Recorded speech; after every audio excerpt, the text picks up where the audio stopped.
ઈસુનું બાપ્તિસ્મા. મત્થી 3:13-17.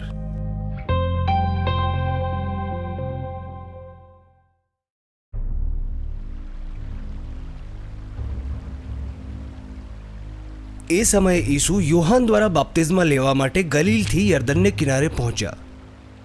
યોહાને તેમને આવું કહીને રોકવાનો પ્રયત્ન કર્યો, મારે તો તમારી પાસે બાપ્તિસ્મા લેવાની જરૂરત છે અને તમે મારી પાસે આવો છો.